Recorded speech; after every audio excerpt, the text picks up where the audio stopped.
B+ தேர்வு தொடருக்கு உங்களை வரவேற்கிறோம். இந்த காணொளியில் 1989ஆம் ஆண்டு ரயில்வே சட்டத்தின் 15ஆம் அத்தியாயமான தண்டனைகள் மற்றும் குற்றங்கள் குறித்து விவாதிப்போம். இந்திய ரயில்வே சட்டம் 1989 இன் அத்தியாயம் 15 தண்டனைகள் மற்றும் குற்றங்களை விவரிக்கிறது. இது ரயில்வே அமைப்பின் முதுகெலும்பாக உள்ளது. பிரிவு 137 மோசடியான பயணத்தை பற்றி பேசுகிறது. இதற்கு 6 மாதங்கள் வரை சிறை அல்லது 1000 ரூபாய் வரை அபராதம் விதிக்கப்படலாம். பிரிவு 138 பயணச்சீட்டு இல்லாத பயணத்திற்கான தண்டனையை விளக்குகிறது.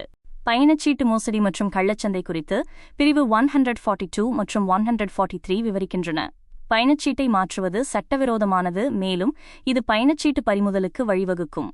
அங்கீகாரமற்ற வியாபாரத்திற்கான தண்டனை 3 ஆண்டுகள் வரை சிறை அல்லது அபராதம் ஆகும்.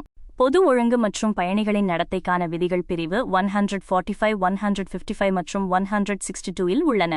உதாரணமாக, போதையில் பயணம் செய்வது அல்லது முன்பதிவு செய்யப்பட்ட பெட்டிகளில் அனுமதியின்றி நுழைவது சட்டத்திற்கு புறம்பானது. குற்றங்களை வகைப்படுத்துவதில் சீர்திருத்தங்கள் உள்ளன. பிரிவு 144 பிச்சை எடுப்பது மற்றும் பிரிவு 167 புகைப்பிடித்தல் ஆகியவற்றுக்கான முன்மொழியப்பட்ட திருத்தங்களை இந்த ஸ்லைடு காட்டுகிறது. பிரிவு 141 அபாய சங்கிலியை தேவையற்ற முறையில் பயன்படுத்துவது குறித்து விவரிக்கிறது. மருத்துவ அவசரம், தீ விபத்து அல்லது திருட்டு போன்ற உண்மையான ஆபத்து காலங்களில் மட்டுமே இதை பயன்படுத்த வேண்டும். ரயில்வே உள்கட்டமைப்பில் அத்துமீறி நுழைவது பிரிவு 147 தண்டனைக்குரிய குற்றமாகும். இதற்கு 6 மாதங்கள் வரை சிறை அல்லது 1000 ரூபாய் அபராதம் விதிக்கப்படலாம். லெவல் கிராசிங்குகளில் பாதுகாப்பு மிகவும் முக்கியமானது.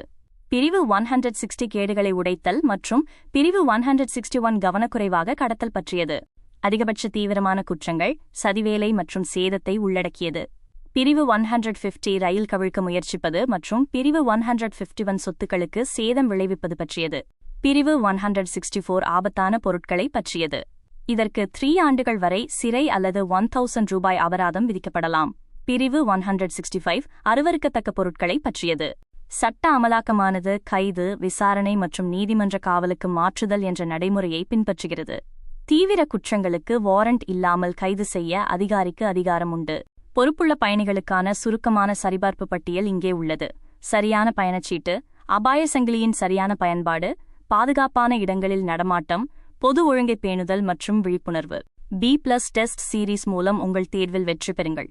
ரயில்வே மற்றும் அரசு தேர்வுகளுக்கான நம்பகமான டிஜிட்டல் படிப்பு கூட்டாளர் இது. வெற்றியின் தொடக்கத்தை இன்றே தொடங்குங்கள்.